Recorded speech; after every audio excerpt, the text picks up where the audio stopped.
Hello दोस्तों, आप सभी का वेलकम है हमारे पॉडकास्ट के एपिसोड 2 पे। और आज हमारे साथ हैं डॉक्टर विहारी भाई। सो वेलकम विहारी भाई। थैंक यू आशीष भाई, कैसे हैं? मैं ग्रेट। सो विहारी भाई, आप अपने बारे में हमारे दर्शकों को जरा बताइए। जी, मेरा नाम है डॉक्टर विहारी। मैं आंध्र प्रदेश विशाखापट्टनम से बिलोंग करता हूँ। तो मेरा बचपन पूरा विशाखापट्टनम में गुजरा था। ओके। तो पापा और मम्मी, हम एक मिडिल क्लास फैमिली से आते हैं और एक मेरा यंगर सिस्टर है जो अपना फूड एंड न्यूट्रिशन में बैचलर्स कर रही है। सो विहारी भाई, आप बचपन से ही डॉक्टर बनना चाहते थे या आपका पैशन या कुछ किसी और चीज में आपकी दिलचस्पी थी? बिल्कुल दिलचस्पी था मेरे को एक्चुअली बचपन से क्रिकेटर बनना था। तो बचपन से मैं हमेशा क्रिकेट की तरफ ज्यादा ध्यान दिया करता था, इंटरेस्ट भी उसी में था। पढ़ाई मतलब हो जाती थी स्कूल में, एबो एवरेज स्टूडेंट था, मतलब हो जाता था अच्छा खासा। फिर धीरे धीरे जैसे मैं 8th 9th मैट्रिक तक पहुंचा था, तो मैं थोड़ा क्रिकेट को ज्यादा समय देना थोड़ा मुश्किल हो गया था मेरे लिए। तो उसके हिसाब से फिर घर वालों ने भी बोला कि अब 9th 10th आ गया, तो मैट्रिक हो गया, तो आपको अभी पढ़ना है, करियर में आगे बढ़ना है, cricket will stay in your life. जो भी उनका अपना जो भी पेरेंट्स की गाइडेंस थी। फिर मेरा एक दादाजी का भी सपना था कि वो एक डॉक्टर बनाना चाहता था, अपना फैमिली में फर्स्ट डॉक्टर। तो मम्मी और मेरा बड़े मामा जी बैठ के एक दिन बताया था कि बेटा ये दादाजी का सपना आप करो। तो मेरे को ऐसे कुछ दिलचस्पी नहीं था कि मुझे डॉक्टर बनना है।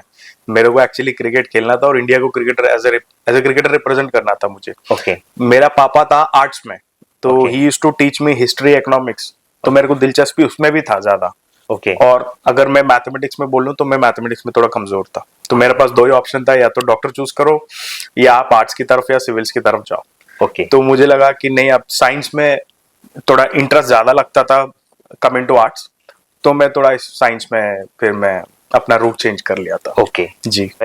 तो हमारे दर्शकों को जरा ये बताइए कि आपने अपना एमबीबीएस का सफर कब स्टार्ट किया और उनके बीच आपने क्या-क्या स्ट्रगल फेस किए, प्लीज बताइए। मेरा ये एमबीबीएस की सफर शुरू हुआ था 2012, जब मैं अपना 11th और 12th किया था। 11th 12th में ऐसा था कि जो उम्र थी, जो हमारा टीनेज का उम्र था, तो उसमें हम थोड़ा सा डिविएट हो गए थे। तो पढ़ाई में इतना ज्यादा ध्यान नहीं दे पाया जितना मैं पहले स्कूल में दिया करता था। और उल्टा मैंने ले रखा साइंस। उसमें स्टेट एंट्रेंस होती थी पहले, अब तो ऑल इंडिया हो गया। उसमें स्टेट एंट्रेंस होती थी, स्टेट बोर्ड की एग्जाम्स होता था। तो वो सब की चक्कर में तो ज्यादा पढ़ाई में ध्यान नहीं दे पाया। ध्यान उसी में देता था, वो है क्रिकेट। कॉलेज को बंक मारा तो डायरेक्ट ग्राउंड में क्रिकेट, फिर घर, फिर कभी का बंक मारने का मन किया क्रिकेट। उसके अलावा कुछ भी नहीं था 11th और 12th में। तो मैं हमेशा कॉलेज मैचेस में ज्यादा ध्यान देता था। आई मीन इतना स्टडीज में कंसंट्रेट नहीं किया था। फिर 12th में मेरा पापा को लगा कि ये थोड़ा सा अपना मिसट्रैक कर रहे हैं अपने चीजों को। तो फिर उन्होंने मेरे को एक इंस्टीट्यूट में डाला था कि ताकि मेरे को मेडिकल एंट्रेंस की ट्रेनिंग मिले। तो उस एंट्रेंस में मैं थोड़ा सा दिलचस्पी के काम कर रहा था कि चलो पापा ने दोबारा ट्रस्ट किया कि अब तो कुछ करना है। तो कर रहा था। फिर ऐसे 11th और 12th भी हम थोड़ा सा बोर्ड एग्जाम्स में पास हो गया। फिर आती है बारी एंट्रेंस की। एंट्रेंस का मैंने अच्छा खासा तैयारी किया था, बट वो क्या है कि मुझे काउंसलिंग में ना डेंटल की सीट मिल रहा था, वो भी कैटेगरी 3 में, जिसका फीस थोड़ा हाई था। तो मैं अपना पिताजी से डिस्कस किया था कि पापा ऐसा ऐसा है, इसका क्या करना। तो पापा ने कुछ जवाब नहीं दिया था मेरे को उस टाइम। कहते बेटा अभी देखते हैं। तो उनका माइंड में क्या प्लान चल रहा है मुझे आइडिया नहीं है उस टाइम। तो मुझे लगा कि शायद पापा को इंटरेस्ट नहीं है, क्योंकि 12th में मैं इतना ज्यादा परफॉर्म नहीं कर पाया। तो मैं चला गया था बीबीए की एडमिशन बात करने के लिए, क्योंकि मुझे एमबीबीएस के अलावा साइंस में और कुछ करना नहीं था। तो मैं चला गया था बीबीए के एडमिशन के बारे में बात करने, bachelor of business and arts. तो उसमें मैं चला गया था। फिर वो पूरा प्रॉफ्स लेके आया था मैं कॉलेज से। फिर मैंने सोचा कि पापा से एक दिन डिस्कस कर लेंगे। तो एक दिन मैंने ऐसे उनके साथ बैठा कि पापा इसके अलावा मुझे इसमें इंटरेस्ट है कि थोड़ा बिजनेस मैनेजमेंट वगैरह पढ़ लूं, तो फिर उसके बाद सेकेंडरी एमबीए वगैरह करूं तो आगे बढ़ूं लाइफ में। तो पापा ने बोला कि संडे ना एक जगह हम चलते हैं, एक ऑफिस जाना है हमको, उनको किसी से मिलना है करके। मैंने कहा चलते हैं। तो पापा ने ऑलरेडी होमवर्क कर रखा था कि अगर उनको तो डेंटल में इंटरेस्ट नहीं, उसको डेंटल डॉक्टर नहीं बनाना था मेरे पापा को। तो उन्होंने एक रिसर्च किया था, पेपर एड्स वगैरह देखा था, जो कंसल्टेंसीज होती है जो स्टूडेंट्स को एमबीबीएस करने बाहर भेजते। इंडिया में तो सीट खरीदने तो ना रहा, डेंटल पापा को नहीं बनाना था मुझे। उन्होंने पहले से थोड़ा सा प्लानिंग किया, फिर उन्होंने रिसर्च किया, फिर ऑफिस जाना हुआ था हम लोग का। ओके तो जैसे हम लोग ऑफिस पहुंचे तो उसमें पता चला कि सो एंड सो आप एमबीबीएस करने जा रहे हैं। तो ये पापा ने पहले बात कर रखा था उनसे। ओके तो मैंने कहा कि एमबीबीएस करने जा रहा हूँ बाहर, इंडिया से बाहर, रशिया, चाइना, ऐसे कुछ ऑप्शंस थे मेरे सामने। ओके तो उसमें एक यूनिवर्सिटी था जो बहुत सस्ता में थोड़ा एमबीबीएस की पैकेज दे रहा था। ओके मैंने कहा अब तो हम मिडिल क्लास फैमिली है तो उससे ज्यादा क्या अफोर्ड कर सकते हैं। बिल्कुल तो ना मेरे को शहर पता था, ना मेरे को यूनिवर्सिटी कैसे पता था, कुछ नहीं पता था। ओके मुझे इतना है कि पापा ले गए हैं, पापा ज्वाइन कर रहे हैं, पापा भेजना चाहता है मेरे को पढ़ने एमबीबीएस, बस मुझे उसी में फोकस करना था। ओके तो फिर एडमिशन हुई 2012 नवंबर में, नवंबर दिसंबर में, याद नहीं है मेरे को तारीख अभी।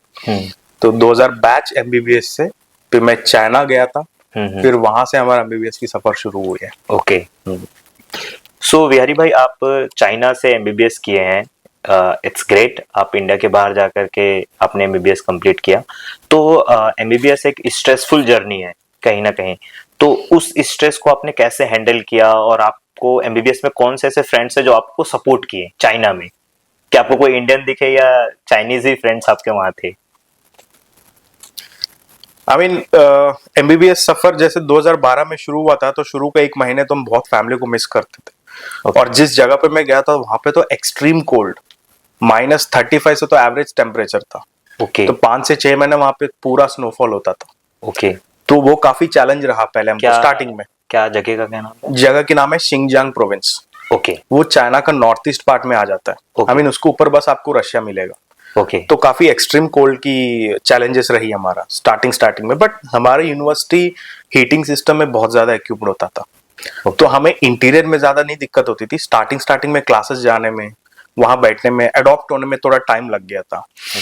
तो एक बंदे का नाम नहीं ले सकता कि सो एंड सो सपोर्ट किए मुझे। सारे दोस्त यार दोस्त थे मेरा, पाकिस्तानी थे, बांग्लादेश से है, अफगानिस्तान से, इंडियंस थे, north south east west, and कुछ कुछ श्रीलंकन भी आने लगे थे 3-4 साल के बाद। मतलब काफी लोग, आई मीन हमारा तो वहाँ फैमिली नहीं हुआ करता था। तो यही आपस में हम लोग फैमिली मेंबर्स जैसे थे। किसी को कोई तबीयत खराब है, everybody used to stand.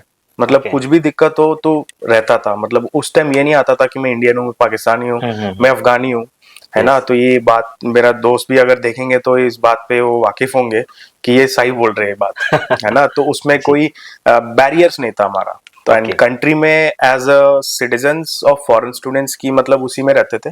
So we are not Indians, we are not Pakistani. ऐसे दिल में हमेशा एक देशभक्ति होती थी।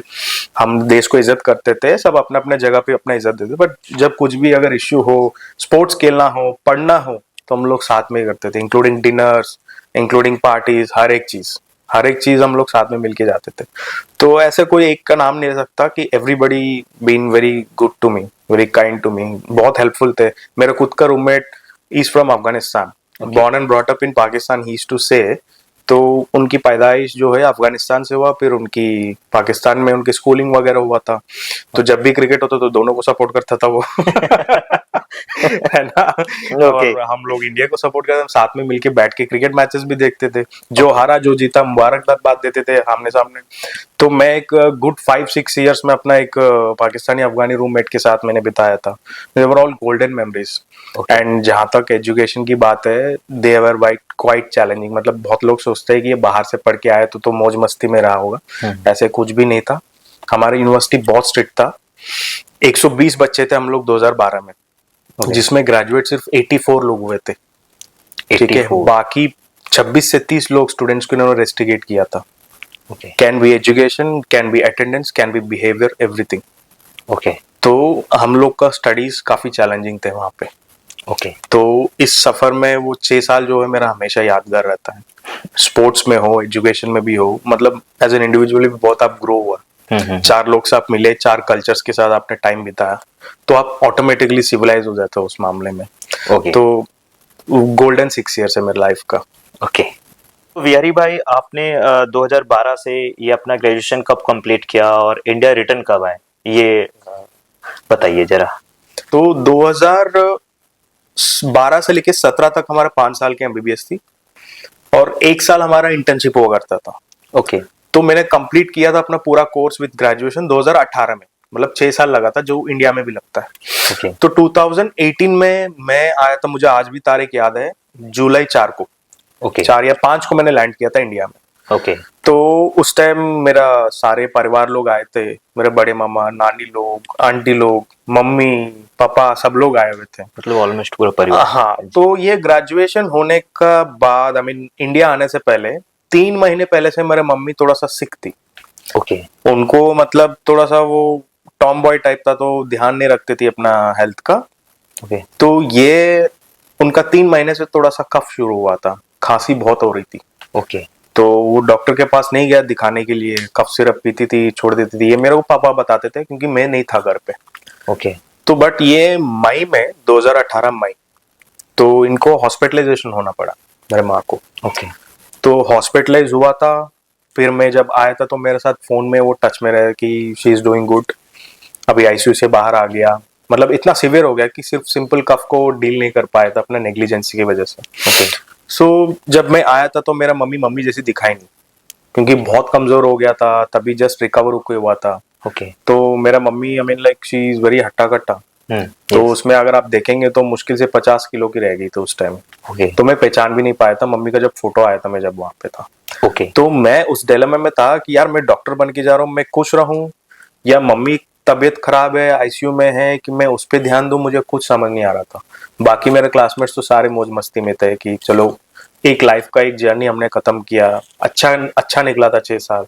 तो मैं हमेशा मतलब मैं उस पर ना ज्यादा ध्यान नहीं दे पाया था। जो भी अपना ग्रेजुएशन की टाइम है, उससे 1 मंथ पहले जो कुछ भी आपकी एग्जाम्स होती, जो ग्रेजुएशन एग्जाम्स होती, मैं उसमें भी ध्यान नहीं दे पाया था, क्योंकि माइंड पूरा उधर ही चल रहा था कि यार कुछ हो ना, कुछ होता तो मैं इस देश में बैठा हूँ, मैं कैसे निकलूंगा। यहाँ देखूंगा तो अपना डिग्री लेना है, अपना ग्रेजुएशन करना है। यस तो या वहां मतलब मैं उस मतलब 2018 मई से तो थोड़ा सा स्ट्रगल स्टार्ट हो गया था। ओके तो 18 में ग्रेजुएट होकर फिर आया, गॉड्स ग्रेस मम्मी रिकवर हो चुकी थी। तो एयरपोर्ट आया तो मैं बेसिकली नहीं पहचान पाया था। ओके फिर सब लोग आए थे घर पे, मेरे पास अभी भी फोटोग्राफ्स है। तो अच्छा लगता, मतलब everybody came, they wished me good luck for all the future things. तो अच्छा लगा था उस दिन मेरे को, वो भी एक मेमोरी है। सो विहारी जी, ये हमें बताइए कि इंडिया में जब आते हैं कोई एमबीबीएस बाहर से करके, तो उनको एक स्क्रीनिंग टेस्ट देना होता है। तो उसमें आपका कैसा रहा सफर और आपने कब से ये चीज स्टार्ट करी?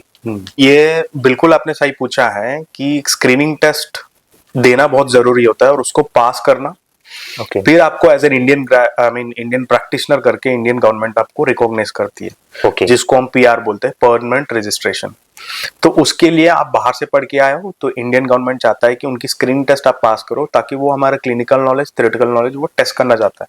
बिकॉज हम बाहर के देश से करके आए तो वो एक प्रूफ चाहती है कि हाँ ये is capable of practising in India, is able to can check the patients health etcetera, give medicine, treat them.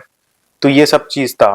Okay तो ये स्टार्ट हुआ था कुछ 10 साल पहले। हमें पता था कि वहां जब हम पढ़ रहे थे तो हमें आइडिया था कि ऐसा स्क्रीनिंग एग्जाम देना होता है। ओके तो एज सच उसका हमने इतना कुछ तैयारी नहीं किया था उस टाइम, कि सिंस मैंने आपको बोला था कि काफी स्ट्रिक्ट हुआ करता था यूनिवर्सिटी हमारा। ओके तो फिर 2018 में मैं आ गया था इंडिया।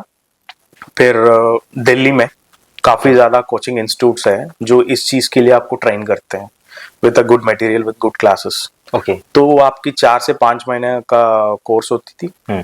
तो वो आपने करना है, फिर आपको पढ़ना है। तो हर दिसंबर और हर जून जुलाई में, हर 6 महीने की गैप में, साल में 2 बार वो एग्जाम होता था। ओके तो मैं आया था जुलाई में और मुझे तैयारी करनी थी दिसंबर के अटेम्प्ट का। ओके फिर मेरा दोस्त सारे इधर आ गए थे, उन्होंने मेरा एडमिशन भी करा लिया था, ओके है ना। जो भी टोकन अमाउंट वो दे दिया था वो कुछ सामने से कि तू आ जाएगा, अभी घर पे चीजें देख ले, तो 1 महीने के बाद आ जाना, फिर पढ़ लेते हैं यहाँ पे। तो ऐसे था। फिर मैंने पापा को बोला था एक दिन कि पापा ऐसे जाना है मुझे, ये फीस लगेगा, और बस मैं जाऊंगा, अभी पढ़ूंगा, फिर जैसे एग्जाम हो जाएगा उसके बाद देखूंगा जैसे क्या करना है। फिर पापा ने बोला कि बेटा अभी जस्ट मम्मी रिकवर किया है, ओके अगर if you don't mind please आप घर पे रुक जाओ, पढ़ना हो यहाँ पढ़ो, यहाँ कहीं अगर आपको ऑब्जर्वरशिप में जाना है कोई हॉस्पिटल में आप ज्वाइन कर लो वहाँ पे, ताकि थोड़ा सा मेरा अंदर करेज बने रहेगा कि हाँ बेटा है घर पे, बिल्कुल just to look after my mother. क्योंकि वो अपना 25 ईयर्स की अपना जॉब की करियर में वो ऑफिस की डेडिकेटेड के दे दिया था पूरा टाइम अपना। तो सामने से पापा जब बोल रहे कि नहीं जाना पढ़ाई करने, आपको घर पे रुकना, मतलब मैं उनकी जरूरत समझ गया था उस टाइम ओके। कि नहीं, मतलब ये सामने से बोल रहे कि नहीं जाना बेटा, घर पे रुकना मम्मी के साथ। हम्म। तो मैं उस टाइम में थोड़ा सा लगे कि हाँ कहीं ना कहीं कुछ तो सीरियस मामला है जो मेरे से छुपाया है इन्होंने। मम्मी को ऐसे नॉर्मल चीज नहीं हुआ, तो बहुत बड़ी चीज से निकल आई थी हॉस्पिटल से। ओके। तो फिर मैंने अपना दोस्तों को बोल दिया कि यार मेरा एडमिशन कैंसिल करो, मेरे को मम्मी के साथ रहना है, अभी उनको रिकवरी का टाइम चल रहा है, मुझे उनकी ध्यान रखना है। तो फिर मैं 2018 जुलाई जैसे आया हूँ मैं इंडिया, एक महीने के बाद से एक नोन टू पर्सन की द्वारा मेरे को एक छोटी सी हॉस्पिटल में एक नाइट शिफ्ट करने का मौका मिल गया था। ओके। तो फिर मैं नाइट शिफ्ट ज्वाइन किया था। ओके। तो वहाँ पे ops and gynae, orthopaedics, urology सब डिपार्टमेंट्स थे और मैं था एकदम फ्रेशर। ओके। तो वहाँ पे as a first school start हुआ था मेरा मेडिसिन की प्रैक्टिस की। ओके। तो मैं हर दिन नाइट शिफ्ट करता था, आता था घर पे रेस्ट करता था, मम्मी के साथ रहता था। उनको शाम में अगर कहीं वॉकिंग पे ले जाना हो, डॉक्टर विजिट कराना हो, वो सब करता था। 7:30-8 बजे वापस नाइट शिफ्ट चला गया। फिर इस चक्कर में मेरा क्या हुआ कि मैं बिल्कुल भी पढ़ाई नहीं कर पाया था दिसंबर अटेम्प्ट के लिए। तो मैंने सोचा कि चलो नाइट शिफ्ट कर लेंगे तो थोड़ा बहुत पढ़ाई हो जाएगी, ऐसे कुछ नहीं होता, क्योंकि काम के टाइम पे आप ध्यान नहीं सकते पढ़ाई के मामले ओके। में। और उल्टा वहां पे तो ऑब्स्टेटिक्स एंड गायनेकोलॉजी का प्रैक्टिस था उस हॉस्पिटल में, मेन डिपार्टमेंट वही था। 2-3-4 बजे तो अपना प्रेग्नेंट लेडीज आ जाते थे, सो आई कुड नॉट कॉन्सेंट्रेट। तो मैं ध्यान नहीं दे पाया एग्जाम में। तो फिर दिसंबर में एग्जाम हुआ, मैंने किया, एग्जाम देने गया था।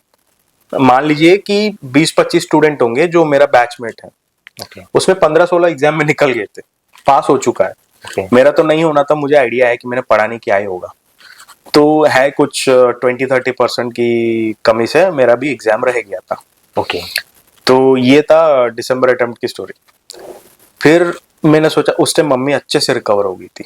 ओके। ठीक है, आपको ये बात बताऊं कि मम्मी को तो रात को तो कंप्लीट ऑक्सीजन कॉन्सेंट्रेटर से ऑक्सीजन लग ही रहती थी मम्मी को। तो 24 घंटे में 12 से 14 घंटा मिनिमम है जो उनको ऑक्सीजन पे ही रहना होता है। मतलब रसोई में जाना भी मना है, वो मतलब वो आग और उसका जो धुआं लेना भी मना है, तो वो कुकिंग भी नहीं करती थी घर। ओके। तो क्वाइट चैलेंजिंग रहा मेरा दिसंबर तक। ओके। फिर उसके आगे की जर्नी, जब आपने सेकंड अटेम्प्ट कैसे तो जैसे दिसंबर में थोड़ा मम्मी रिकवर होने लगा, तो मुझे भी लगा कि यार अब तो घर पे रुकेंगे तो थोड़ा सा नुकसान हो जाएगा करियर का, क्योंकि मुझे मेरा प्लान में था कि मुझे आगे यूएस जाना है, यूएस एमएलई क्रैक करना है, तो उसके लिए एग्जाम इंपॉर्टेंट है। तो मेरा फ्रेंड्स ऑलमोस्ट पास हो गए थे उस टाइम। तो एक आध खास दोस्त भी था जो उनका बहुत कम मार्जिन से एग्जाम मिस हो गया था उस टाइम। ओके। तो वो भी वहीं पे था। फिर मैंने कहा कि अब चांस नहीं लूंगा। अब मैं पापा को बोला कि मम्मी थोड़ा बेटर कर रही है and I miss my exam with a good margin, so I think I need to isolate my self and work on it. तो पापा ने बोला कि ठीक है बेटा, आप चले जाओ इस बार, मम्मी तो ठीक है, अभी रिकवर कर चुकी है, will look after her, so you go and study. तो मैं एंटर करता हूँ दिल्ली 2019 जनवरी में, कोविड से थोड़ा पहले। कोविड से थोड़ा पहले। तो फिर वापस से वही इंस्टीट्यूट में हमने एडमिशन किया था। तो मेरा क्लासेस स्टार्ट हुआ। Okay. I used to be in touch with my mom, my sister and मेरे पापा, अपडेट लेता था उनकी, ठीक है ये सब है ना। Couple of my good friends used to visit my mom, वो भी अपडेट करते थे कि हाँ मम्मी को मिला, शी इज गुड, तुम अपना पढ़ाई पर ध्यान दो। फैमिली से भी बात होती थी। ओके। तो जर्नी स्टार्ट हुआ, क्लासेस चल रहा था, पढ़ रहा था, ये वो हो रहा था। फिर ऐसे करते करते करते मैं आ गया था। ओके। और एक महीने में एग्जाम था मेरा। ओके। और जो बहुत इंपॉर्टेंट टाइम होती है वो 30 डेज ऑफ एग्जाम पीरियड। आपको जितना आपने किया ना, उसी को आपको दोबारा उसी मंथ को देखना होगा, कोई नया चीज देखने का आपके पास मौका नहीं है उस मंथ। ओके। तो मेरा जितना अच्छा खासा तैयारी चला था मेरा उस टाइम। फिर मुझे आज भी याद है, मैं एक पीजी में रहता था, तो मुझे थोड़ा सा खाने का दिक्कत होती थी वहां पे, क्योंकि Okay. टाइमिंग अलग होती थी क्लासेस की। तो एक दिन ऐसे थॉट आया कि मेरे को, मैं पीजी में था, खाना वाना खा लिया था, मई महीने की बात कर रहा हूँ। ओके। तो अपना खुद का प्लेट धो रहा था मैं। ओके। आई मीन धोया तो पहले भी था अपना खुद का प्लेट्स वगैरह। तो उस दिन मेरे को माइंड में लगा कि यार मेरे माँ अगर ठीक होता, घर अगर ठीक होता, तो मैं ऐसे इस जगह पे ऐसे स्ट्रगल क्यों करना है। मेरे को तो प्लेट धोने का भी टाइम वेस्ट लगता था, उस टाइम एग्जाम के लिए निकालना है मेरे को, एग्जाम के टाइम। तो ये सब मेरे को लगता कि अगर घर की सुविधा अच्छा है तो मैं शायद और आगे बढ़ जाता इन चीजों में। तो ऐसे ही मेरे को बस माइंड में थॉट आया, उधर मेरा फोन बज रहा था। मुझे याद है कि मेरा फोन बज रहा है, मैं हाथ वाथ धो के सोचा बात कर लूंगा। ओके उसमें मेरा सेकंड मामा का मैसेज आया, उन्हीं का मिस कॉल भी था। तो मिस कॉल से पहले ऑब्वियसली बात है स्क्रीन में आपकी व्हाट्सएप मैसेज पॉपअप हो जाती है। यस। उनका एक ही मैसेज था कि mom is no more, start immediately. Bihari भाई, आपकी अभी तक की कहानी ये हमको सिखाती है कि मुश्किलों में भी अपने जुनून को कैसे उसको पाए रखने का हौसला चाहिए। जी। तो अभी उसके आगे क्या हुआ, मतलब आप वहां गए और फिर आपने कब फिर एमबीबीएस की अगेन स्क्रीन टेस्टिंग की एग्जाम का प्रिपेयर कैसे किया, फिर वो बताइए। जी, अभी जैसे मेरे को मामा जी का मैसेज पॉपअप हुआ था कि that mom is no more, start immediately, आप लोग यकीन नहीं करेंगे कि मैं उस चीज के बारे में ज्यादा नहीं सोच रहा था, क्योंकि जब मम्मी फर्स्ट टाइम रिकवर हुआ था, I met her treating doctor. उन्होंने बोला कि बेटा 5 साल से ज्यादा नहीं है। ओके। तो मैं पहले से प्रिपेयर्ड था कि जिसका रात भर ऑक्सीजन लगता है तो उनका तो कम ही लग जाता, मतलब खुद की माँ हो कोई भी हो, आई मीन लगता तो है कि मतलब एज अ मेडिकल स्टूडेंट आपको असेसमेंट मिल जाती है कि थोड़ा सा मुश्किल ही है अभी। ओके। बट मेरे को उस चीज का शौक था कि यार 5 साल तो बहुत जल्दी ही हो गया, मुश्किल से 1 साल ही रही मेरी माँ, ओके। है ना। अब पता चला कि वो मैसेज आने से पहले 15-20 दिन पहले मम्मी को दोबारा आईसीयू में एडमिट किया गया है। वापस से उनका छोटा सा नेग्लिजेंसी हुआ कि अच्छा लग रहा है तबीयत वगैरह करके, हो सकता है थोड़ा ऑक्सीजन लगाने में, कुछ मेडिसिन मिस करने में कुछ हुआ होगा जिसका मुझे क्लैरिटी नहीं है। ओके। तो इनका जब जैसे मैसेज आया कि मेरा एक ही थॉट था कि यार अब नेक्स्ट, मतलब आप यकीन करो 27 मई का कॉल आया था मेरे को, 28 जून का मेरा एग्जाम था। तो मेरे बड़े मामा जी को फोन किया कि क्या है, कहता है जो भी बुक्स है वो सब ले आना और 12 दिन जाना मना है सिटी छोड़ के। हमारे हिंदू में कुछ होता है कि आप अपना सिटी को क्रॉस नहीं कर सकते जब आप कर्म कांड ये सब करते हो। ओके। तो मैंने कहा यार मैं तो फंस गया था उस टाइम। फिर यही था कि चलो पहले मम्मी का कार्यक्रम पूरा करता हूँ, फिर 2-3 किताब तो मैं ले गया था। बट वही कि वो 10-12 दिन लोग आते रहे, मिलते रहे, श्राद्ध वगैरह हुआ, पूजा पाठ, इसी में निकल गए 10-12 दिन। ओके। तो फिर मेरे को 16-17 दिन के बाद एग्जाम था, तो मैं वापस दिल्ली आया, क्योंकि मेरा सेंटर दिल्ली का था, एग्जाम का फॉर्म भर चुका था मैं। ओके। तो पापा ने बोला कि जो होगा देखा जाएगा, तू जा अपने एग्जाम के अटेम्प्ट दे। You know my papa used to be very supportive, वो बहुत अंडरस्टैंडिंग भी था। तो मैं आया, 2 दिन सेट होने में लग गया था। मेरे दोस्त लोग तो अच्छा खासा रिवाइज कर रखा था एग्जाम का, मुझे तोड़ देंगे वो, तो मुझे अच्छा भी लगता कि चलो मेहनत कर रहा, क्योंकि सबको एक एक बार मिस हो चुका था एग्जाम। यस। तो अपना करियर में आगे बढ़े, देख कि मेरे को थोड़ा सा प्रेशर होता था कि यार हम लोग कहाँ पे आ गया, कहाँ रह गया मैं, ऐसे क्यों लाइफ में इवेंट हुआ, एग्जाम के बाद हो जाता है, ऐसा थॉट्स आ रहा था। फिर मुझे लगा कि चलो 2 दिन तो अब हमने वेस्ट कर लिया, जो भी रह गया 14 दिन है, जो पढ़ा एक बार देख लेते हैं। बिल्कुल। तो फिर मैं वापस वही 14 दिन बैठा। आप यकीन नहीं करेंगे, पीजी में 6 लड़के होते थे, 2-3 लाइब्रेरी चला गया, 2 इधर चला गया। आज भी मेरे को जगह याद है, वो जो स्ट्रीट लाइट नहीं होता, उसके नीचे चेयर डाल के बैठा था। और वो 16 दिन 14 दिन जितना मैंने पढ़ा, वो भी मेरा लाइफ का बहुत अच्छा टाइम पार्ट था। ओके। जितना मैंने आगे कभी इतना नहीं किया जहां तक मुझे लगा। तो वो स्ट्रीट लाइट के नीचे मैंने बैठ के पढ़ा था, क्योंकि अंदर मच्छर बहुत होते थे। ओके।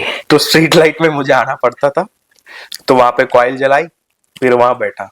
ओके। तो मुश्किल से 5 घंटा सोते थे, सुबह 9 बजे उठा, पढ़ते गया, कब तक, नेक्स्ट डे सुबह 5 बजे तक। बीच में वही आपकी मील का ही ब्रेक होता है। फिर हुआ एग्जाम, मुझे अच्छा लगा कि एग्जाम अच्छा निकला यार, मतलब जितना सोचा उतना बुरा नहीं गया, अच्छा ही निकला था। ओके। तो फिर मैं वापस आ गया, फिर मैंने पापा को बोल दिया कि आप अपना ध्यान व्यान रखना, अब मेरा जब रिजल्ट आ जाएगा मैं तभी आऊंगा, क्योंकि अभी मैं अलग जोन में हूँ, तो वो मेरे को थोड़ा सा यहीं पे रहने दीजिएगा। मेरे को यही था कि एक बार एग्जाम क्लियर करके जाऊं।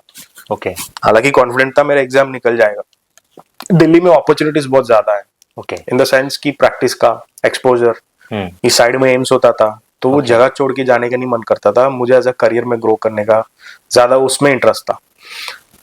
तो फिर पापा को मैंने बोला कि ऐसे ऐसे है, क्या आप करो। पापा ने बोला ठीक है, तुम वहीं रहो, जो भी है रिलैक्स कर लो, घूम फिरना, दिल्ली घूम लो। तो मैं कहा वो हफ्ता 10 दिन, रिजल्ट तो 1 महीने के बाद आता था। तो जून 28 को एग्जाम हो गया था, जुलाई एंडिंग में रिजल्ट आना था। ओके। तो फिर रुका था, हफ्ता हुआ, 10 दिन हुआ, ऐसे कुछ नहीं कर रहा था, घर पे पड़े पड़े, मैं पीजी में।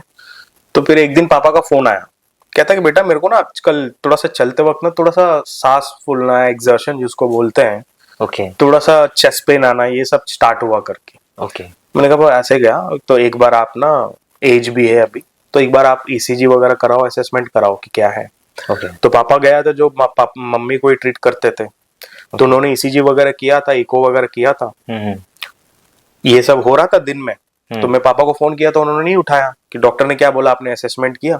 ओके फिर आता है मेरा सेकंड मामा का कॉल वापस से। ओके मैंने बोला क्या है, कहता पापा को ना आईसीयू में एडमिट किया।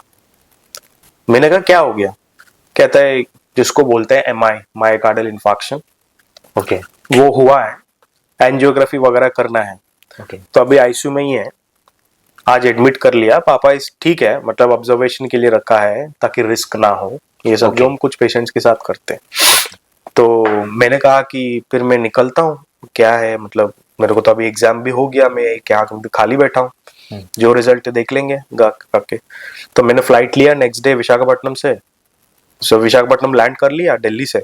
तो मैं गया, पापा से मिला, तो वो खुश हुए थे मेरे को देख के ओके कि चलो ये आया करके। मैंने कहा क्या है, कहता है कि नहीं बेटा ईसीजी वगैरह किया था सर ने, 2D को भी किया था, उसमें कुछ फाइंडिंग मिला था उनको, तो हेल्थ कार्ड तो था उस टाइम लकीली, तो कह रहे कि आप एडमिट हो जाओ, आगे का असेसमेंट देखेंगे। तो मैंने कार्डियोलॉजिस्ट से भी मिला कि हाँ बेटा थोड़ा एंजियोग्राफी करना है। तो पापा का किडनी के टेस्ट में ना हल्का सा कुछ इश्यू आया था, ठीक है, जिसकी वजह से आप एंजियोग्राफी नहीं कर पाएंगे उस टाइम। तो कह रहे कि अभी तो ठीक है पापा, 2-3 महीने थोड़ा सा किडनी का इलाज चलने दो इनकी, फिर उसके बाद हम एंजियोग्राफी करके जो भी ब्लॉकेज है हटा देंगे। तो उसका मेडिसिन वगैरह स्टार्ट हुआ था। ओके फिर उसी दौरान मेरा रिजल्ट भी आना हो गया था। तो रिजल्ट आया, देखा तो निकल जाएंगे, 4-5 नंबर से रह गया एग्जाम। ओके 4-5 नंबर से 4-5 नंबर से रह गया था। ओके मैं कहा पापा सिक हो गया, मम्मी गुजर गई 1 महीने पहले, अब इनको मैं कैसे बोलूं कि मेरा एग्जाम नहीं निकला। अब तो इनसे छुपा नहीं सकता मैंने बोल दिया कि पापा इट डिड नॉट हैपन, मेरा ऐसे कोई बात नहीं बेटा, it is not your mistake, life में ऐसे इंसिडेंट्स हो जाता है, that's all right, you go back again, you study again. मैं अभी ठीक हूँ करके मेरे को घर से उन्होंने हौसला बढ़ा के वापस मैं दिल्ली सेम प्लेस में आ गया था। तो पापा was undergoing his treatment, kidney का जो भी हार्ट की ब्लॉकेज की मेडिसिन है वो सब ले रहे थे। ओके ये 2019 मम्मी के एक्सपायर होने के 1 महीने के बाद की स्टोरी है। ओके तो फिर अगस्त में मैं वापस आ गया, अपना दिसंबर अटेम्प्ट के लिए तैयारी करना शुरू कर दिया मैंने कि अब तो निकालना है। तो बस पापा से बात करता था, मेरा सिस्टर का उसी टाइम 10th स्टैंडर्ड पास हुआ थी मैट्रिक, ओके वो 11th में ज्वाइन किया, उसको मैं बार बार मना किया साइंस में नहीं आना, वो वापस उसने भी साइंस उठाया मुझे देख के। ओके मैंने कहा कि इसमें लाइफ में आपकी मतलब लंबाई हो जाएगी सेटलमेंट की, आप कहीं नहीं जा पाओगे, फंस हो गए। तो उसने नहीं सुना, उसने भी साइंस लिया। तो अपना 11th कर रही थी, पापा वो और एक दादी, ओके तो साथ में रहते थे, मम्मी है नहीं तो दादी ध्यान रखती थी उनका। ओके तो मैं वापस स्टडी वगैरह कर रहा था, दूसरा अटेम्प्ट अच्छा खासा पढ़ रखा था, सब याद था कि फास्ट फास्ट जा रहा था मेरा स्टडी। तो एक दिन मेरा बहन की कॉल आई ओके कि पापा ना आजकल, ये बात थी अगस्त एंडिंग की, मैं आया हूँ वापस पढ़ने, उसका 2 हफ्ते में ही कॉल आ गया था।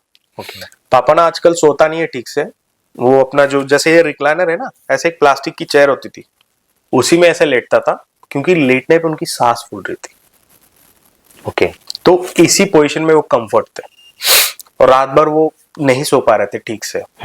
और एक उनकी लेग्स का भी फोटो आया था, इतना सूज गया था, आई मीन फूल गया था, ओके ओवरलोड हो गया था बॉडी में पूरा। ओके तो मैं तो समझ गया कि मामला बिगड़ चुका है इनकी, वो डिले होने की वजह से।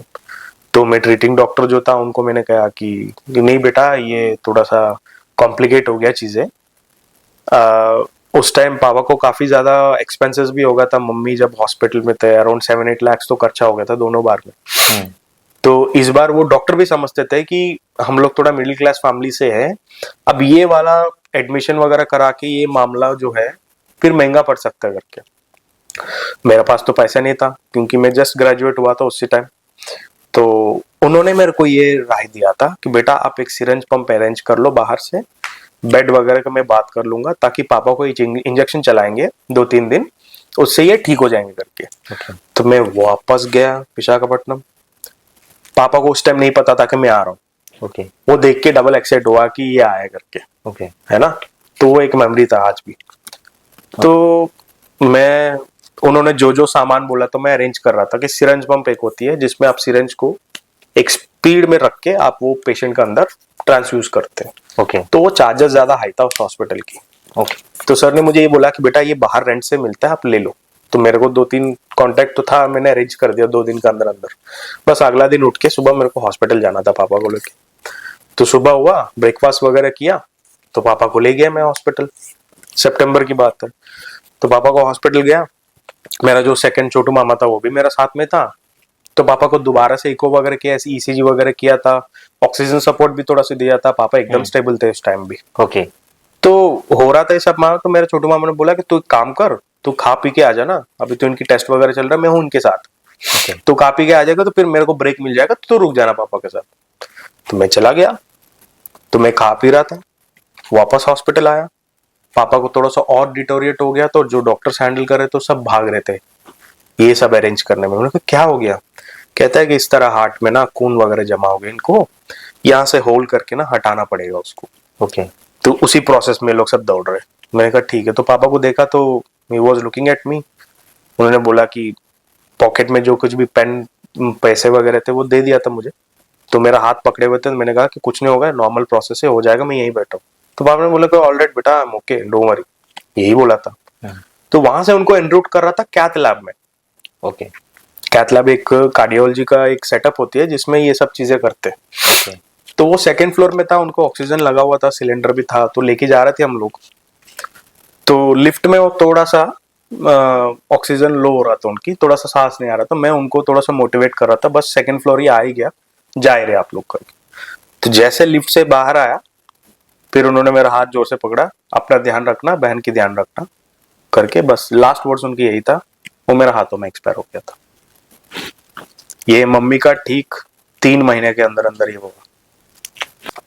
इस सफर में ऐसी चीजें जो हुई वो तो काफी स्ट्रगल फुल रहा है। बहुत और ज्यादा। ऐसी सिचुएशन में अपने आप को संभाल पाना बहुत ही मुश्किल है रियली। और कहीं ना कहीं ये सारी चीजें जो हैं हमारे दर्शकों और खासकर मुझे भी ये इंस्पायर जरूर करेगी। थैंक यू सो मच, आपने इतना सारा सब कुछ शेयर किया। विहारी भाई, आपका अभी तक का सफर जो है बहुत ही स्ट्रगलफुल रहा और ऐसी सिचुएशन में अपने आप को खुद को संभाल पाना बहुत मुश्किल होता है। तो आफ्टर 2018 अपने आप को कैसे संभाला और फिर से कब आपने स्क्रीनिंग टेस्ट क्रैक किया, थोड़ा उसका बताइए प्लीज। जी, 2019 में जब पापा की डेथ हो गई थी, तो उसके बाद मेरा माइंड में यही टारगेट था कि मैं अपना बहन को कैसे मैं मैनेज करूं, मैनेज इन द सेंस कि उसको करियर कैसे मैं डिजाइन करूं, उसको आगे कैसे बढ़ाऊं, सिंस मेरे पास कोई सपोर्ट नहीं था। ओके तो फिर उसी चक्कर में फिर मैंने क्या किया कि पापा का जो कुछ भी फ्यूनरल फॉर्मेलिटीज है, I finished everything and I ran behind the banks कि मेरा पापा को लोन तो नहीं है कुछ, या इधर से कुछ आना तो नहीं है।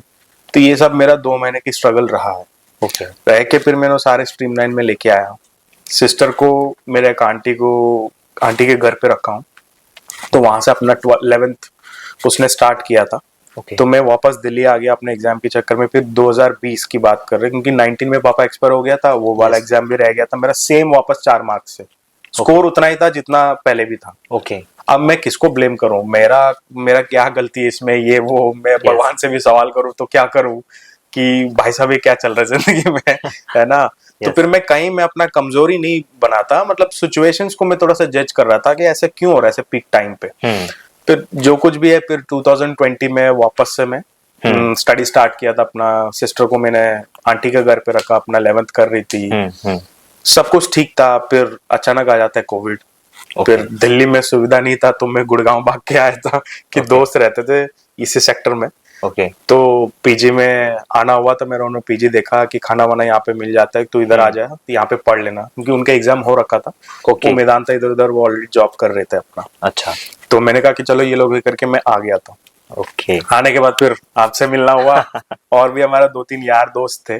तो काफी अच्छा टाइम था, जो भी 7-8 महीने जो भी हमने निकाला पीजी में। फिर फाइनली 2020 में मेरा एग्जाम फिर पास हो गया था। फिर मैंने बहुत लंबी सांस लिया था तो मैंने कहा कि चलो एग्जाम तो निकल गया, अब हम यहाँ से फिर कैसे करें। फिर मेरा सिस्टर 12th में आना हो गया था। तो सिस्टर का भी 12th मैंने कराया था, तो उसको एमबीबीएस करने का इच्छा था, तो मैंने सोचा कि इंडिया में सीट आ गए तो ओके, अदरवाइज एक प्रॉपर्टी है पापा का, Yes. तो उसको मैंने सोचा एजुकेशन लोन निकाल के उसको फिर भेज दूं मैं। ओके। तो उसी प्रोसेस में फिर मैं अपना जैसे जॉब मैंने पीआर लिया था, परमानेंट रजिस्ट्रेशन, उसके बाद फिर मैं अपना एक डायबिटीज हॉस्पिटल में मैंने अपना जॉब स्टार्ट किया, करियर एज अ फेलो मैंने काम किया, एज एन एसोसिएट भी काम किया था।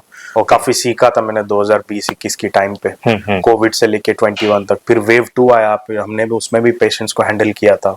तो काफी अच्छा लर्निंग्स मिला था मेरे को उस टाइम पे, मतलब क्लिनिकल ग्रोथ जो जिसको बोलते हैं, तो उसमें काफी एक्सपोजर रहा मेरा। तो काफी चीजें सीखा भी था मैंने उसमें। ओके।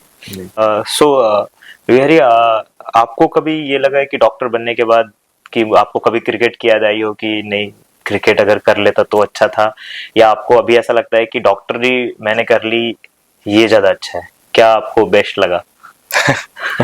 मतलब जब ये डॉक्टर बन गया, एग्जाम क्लियर हो गया, अपना प्रैक्टिस स्टार्ट कर लिया, फिर उसमें कहीं ना कहीं मेरे को क्रिकेट थॉट में नहीं आता। अच्छा। तो बट लेकिन अभी भी हर संडे थोड़ा सा मैं खेलने चले जाता हूँ। हाँ, क्रिकेटर क्यों नहीं बना, रिग्रेट तब आता है जब मैं आईपीएल में ऑक्शंस में इतना महंगा महंगा खिलाड़ी देखता हूँ। ओके। आई मीन मैं इतना बड़ा प्लेयर तो हूँ नहीं, मतलब ऐसा लगता है कि यार बचपन में काश अगर हमने ध्यान दिया होता, एक IPL will set your life. है ना, इंडिया खेलो या नहीं खेलो, है ना, आईपीएल खेल लो बस एक बार। हाँ, ऑक्शन में घुस गया, 1 करोड़ में भी अगर बिक गया तो बस ठीक है। तो ये थॉट जरूर आता है मेरे को प्रैक्टिस के दौरान। Okay. So after MBBS complete करने के बाद आपने फिर पोस्ट ग्रेजुएशन के बारे में कब सोचा और उसके लिए कैसे फाइट किया आपने फिर? जैसे प्रैक्टिस में आया था तो मुझे लगा कि ठीक है, लाइफ में फाइनेंशियल स्ट्रगल्स तो रहेंगे हमारा, जिस हिसाब से हमारा लाइफ रही अभी तक। ओके। तो मैंने सोचा मुझे इसमें भी आगे बढ़ना है, कि पोस्ट ग्रेजुएशन करनी है, मास्टर्स करनी है, एमडी एमएस करना है। तो उस चीज के लिए मैं क्या किया, मैं लकीली मेरे को 2022 में दिल्ली गवर्नमेंट में कॉन्ट्रैक्ट जॉब मिल गया था एनेस्थीसिया की रेजिडेंसी में। तो फिर मैं गुड़गांव से फिर मैं रिलोकेट हो गया था। तो 24 घंटे की ड्यूटी होती थी हमारा, फिर 2 दिन ऑफ होता था। तो उसमें मैं एक्चुअली यूएसएमएलई के लिए कॉन्सेंट्रेट कर रहा था, जो यूनाइटेड नेशंस की एग्जाम है, लाइसेंसिंग एग्जाम। तो उसमें अपना तैयारी स्टार्ट किया धीरे धीरे धीरे। फिर बीच ऑफ द जर्नी में मुझे ये पता चला कि वहाँ पे मेरे को थोड़ा वीसा का इश्यू आ सकता है। ओके। तो क्योंकि सिंस पेरेंट्स नहीं है, फिर फाइनेंशियल कौन देखेंगे, क्या बैकग्राउंड है, ये सब। तो एक कंसल्टेंसी से मिलने के बाद मेरे को क्लैरिटी आई थी। तो फिर मैं वो आइडिया ड्रॉप किया था 2023 में। ओके। मैं अपना गवर्नमेंट में भी रिजाइन किया था 1-1.5 साल काम करने के बाद। रिजाइन करने के बाद मैं अपना जर्नी नीट पीजी की तरफ मैंने बढ़ाया था। ओके। जो हमारे इंडियन मास्टर्स या एमएस एमडी के लिए एंट्रेंस देते थे। तो मैं अपना तैयारी स्टार्ट किया, कोचिंग इंस्टीट्यूट ज्वाइन किया, क्लासेस जाने लगा। मैं अपना जॉब छोड़ दिया था, जो कुछ भी अपना सेविंग्स है उसी को लेके मैं आगे बढ़ रहा था। At the same time sister का भी पॉकेट मनी ग्रेजुएशन में, सिंस मतलब उसने मना कर दिया कि भैया की स्ट्रगल देख के मुझे तो अभी एमबीबीएस तो नहीं करनी। जो भी है। तो वो मैं जब डायबिटीज हॉस्पिटल में था तो वो वक्त बिताती थी, मेरा साथी रुकी थी आकाश में, मैंने ज्वाइन किया था। तो वो मेरा न्यूट्रिशन डिपार्टमेंट के साथ, डाइटिशियंस के साथ वो वक्त बिताते थे, तो उसको उसमें दिलचस्पी आ गई थी। फिर मैंने कहा कि चलो, तुमने खुद रियलाइज किया तुमको नहीं जाना है, तो मैं उनको ग्रेजुएशन में ज्वाइन कर लिया था, फूड एंड न्यूट्रिशन, अपना होम टाउन में। वो होम टाउन में अपना हॉस्टल में रुकती है, अपना पढ़ाई करती है, वो अभी फाइनल ईयर में है। तो फिर मैंने लगा कि चलो, इसका फीस वगैरह तो इंतजाम कर लिया, अपना जो कुछ भी खर्चा पानी है वो भी हमने रख लिया अभी सेविंग्स करके, अब हम आगे बढ़ते पीजी। तो फिर मैं 2023 में आफ्टर 2 इयर्स गैप मैं अपना तैयारी पीजी की तरफ बढ़ाया था। तो मेरे साथ एक फ्रेंड भी रुकता था, उसके साथ भी मैंने काफी अच्छे से समय गुजारा, हमने बहुत मेहनत किया। एग्जाम का डेट आती है मार्च, तो दिसंबर तक तो हमारा क्लासेस चला था ऊपर नीचे, फिर यार 3 महीने में एग्जाम। जनवरी 10 को नोटिस आती है कि आपकी एग्जाम 7 महीने पोस्टपोन कर रहा है। आप सोचो, मैं 2023 मई से जॉब छोड़ के पढ़ाई कर रहा था, इर्रेस्पेक्टिव ऑफ रिजल्ट, कुछ भी हो मार्च में, उससे मतलब नहीं है। यस। बट आपने 7-8 महीने तो अपना सफर कर लिया बिना जॉब का।